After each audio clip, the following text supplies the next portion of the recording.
Hello दोस्तों। आज की कहानी के माध्यम से आपको जानने को मिलेगा कि जीवन में हम अक्सर बीती हुई बुरी बातों और अनुभवों को याद करके दुखी होते रहते हैं, जिसकी वजह से हम अपने वर्तमान पर ध्यान नहीं दे पाते। तो आइए शुरू करते हैं आज की कहानी। एक अध्यापक कक्षा में पढ़ा रहे थे। कक्षा के सभी छात्र बड़े ही ध्यान से उनके लेक्चर सुन रहे थे तथा अध्यापक द्वारा पूछे गए सवालों के जवाब भी दे रहे थे। परंतु उसी कक्षा में एक छात्र ऐसा भी था जो चुपचाप और गुमसुम बैठा हुआ था। अध्यापक ने पहले ही दिन उस छात्र को नोटिस कर लिया था, लेकिन कुछ नहीं बोले। जब 4-5 दिन तक ऐसा ही चलता रहा तो उन्होंने उस छात्र को क्लास के बाद अपने कैबिन में बुलाया और पूछा, तुम हर समय उदास क्यों रहते हो? क्लास में अकेले और चुपचाप बैठे रहते हो, मेरे लेक्चर पर भी ध्यान नहीं देते। तुम्हें क्या परेशानी है? छात्र बोला कि मेरे अतीत में कुछ ऐसी घटना घटित हुई है जिसकी वजह से मैं परेशान रहता हूँ। समझ नहीं आता क्या करूं। यह बात सुनकर अध्यापक ने उस छात्र को अपने घर पर बुलाया। जब छात्र अध्यापक के घर पहुंचा तो अध्यापक किचन में जाकर शिकंजी बनाने लगे। उन्होंने जानबूझकर शिकंजी में ज्यादा नमक डाल दिया। फिर किचन से बाहर आकर शिकंजी का गिलास छात्र को देकर कहा, ये लो शिकंजी पियो।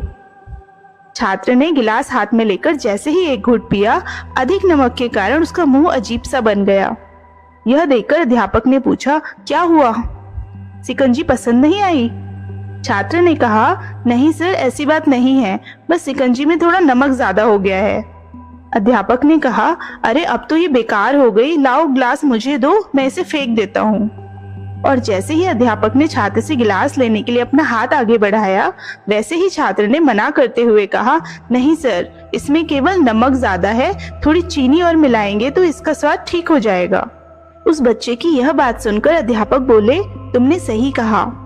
इसे तुम इस तरह से समझो कि यह शिकंजी तुम्हारी जिंदगी है और इसमें घुला हुआ अधिक नमक तुम्हारे अतीत के बुरे अनुभव है। जैसे नमक को शिकंजी से बाहर नहीं निकाल सकते, वैसे ही उन बुरे अनुभवों को जीवन से अलग नहीं कर सकते। बुरे अनुभव भी जीवन का हिस्सा ही हैं। लेकिन जिस तरह हम चीनी घोलकर शिकंजी का स्वाद बदल सकते हैं, वैसे ही बुरे अनुभवों को भूलने के लिए जीवन में मिठास तो घोलनी ही पड़ेगी। इसीलिए मैं चाहता हूँ कि तुम अब अपने जीवन में मिठास घोलो। अध्यापक की बात छात्र की समझ में आ गई और उसने निश्चय किया कि अब वह बीती बातों को सोचकर बिल्कुल परेशान नहीं होगा। दोस्तों, आपको यह कहानी कैसी लगी कमेंट बॉक्स में जरूर बताइएगा। चैनल को सब्सक्राइब करिएगा। धन्यवाद।